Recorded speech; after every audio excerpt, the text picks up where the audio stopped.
सोलैंड 3 the legend of dragon king के इस episode की शुरुआत में हम देखते हैं कि जैसे सिटी लॉर्ड जो होता है नीचे गिरने लगता है तो ये जो लेडी होती है आगे आती है और इसको संभालती है, गोद में लेती है और कहती है कि मैं जानती हूँ इस चीज से कोई फर्क नहीं पड़ता है कि पहले क्या हुआ था, तुम्हारा जो दिल है वो पहले ही बदल चुका है और ऐसा भी नहीं है क्योंकि हम बचपन से ही एक साथ बड़े हुए हैं और एक तरीके से हम चाइल्डहुड स्वीट हार्ट्स थे और एकदम मासूम निष्फिक्र थे बिल्कुल शुरुआत से अंत तक। तुम एक लौते थे जो कि मेरे दिल में थे। तो इस पर सिटी लॉर्ड जो होता है कहता है कि जब हमारी शादी हुई थी तब मैंने तुमसे वादा किया था कि मैं पीकॉक डीमन क्लैन को वापस से रिवाइव करूंगा और मैंने हर एक चीज को अचीव कर लिया था सिवाय इस चीज के हमारा जो क्लैन है इसके पास कोई एम्परर नहीं था, लेकिन अब मैंने एक हायर को क्रिएट कर दिया है तुम्हारे लिए, वो भी पोटेंशियल के साथ जो कि तुम्हारे साथ फ्यूचर में खड़ा होगा। तो इस पर ये लेडी कहती है कि तो क्या तुम ये कह रहे हो कि, तो इस पर सिटी लॉर्ड जो होता है ये कहता है कि हाँ बिल्कुल, जो पीकॉक ब्लड लाइन को मैंने जियाओ मई के अंदर इम्प्लांट किया है वो मेरी निकम्मी सी ब्लड लाइन नहीं है बल्कि तुम्हारी प्रीशियस ब्लड लाइन है और ये वही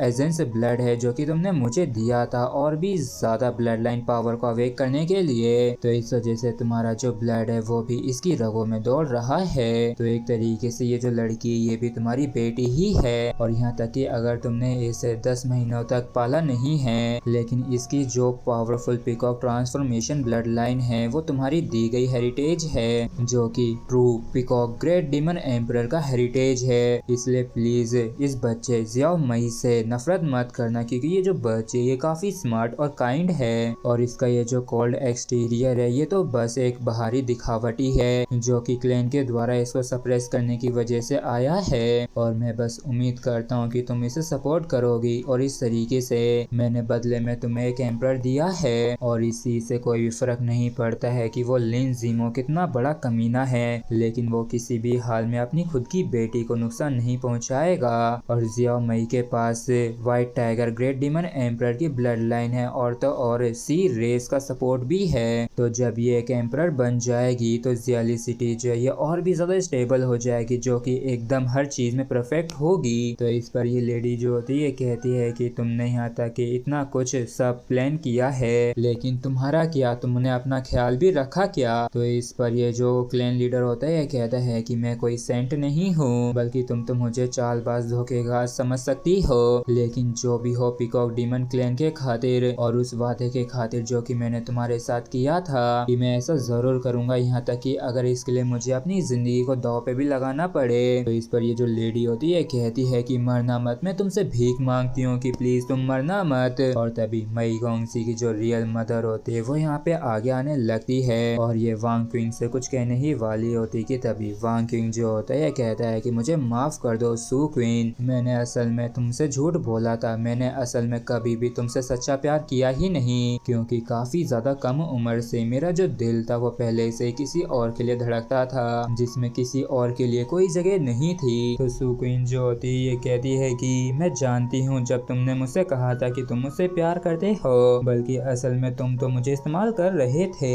लेकिन पहले तुमने मुझे और मेरी बच्ची को बचाया था और वैसे भी अगर तुम नहीं होते तो हम काफी पहले ही मर चुके होते। तो इस तरीके से तुम्हारा हम पे कोई भी ऐसा नहीं है और ना ही इस मोमेंट से तुम्हारा मुझ पे कोई कर्ज है। तो इस पर वांग क्विंग जो होता है कहता है कि बहुत ही अच्छा, मुझे वाकई में काफी ज्यादा संतुष्टि हुई जो तुम इस तरीके से सोच रही हो। और इसी के साथ फ्रेंड्स हमारा एपिसोड जो है यहीं पे खत्म होता है। अगर आप लोगों को वीडियो अच्छा लगा हो तो प्लीज चैनल को सब्सक्राइब और वीडियो को लाइक करना बिल्कुल भी ना भूलें। Thank you.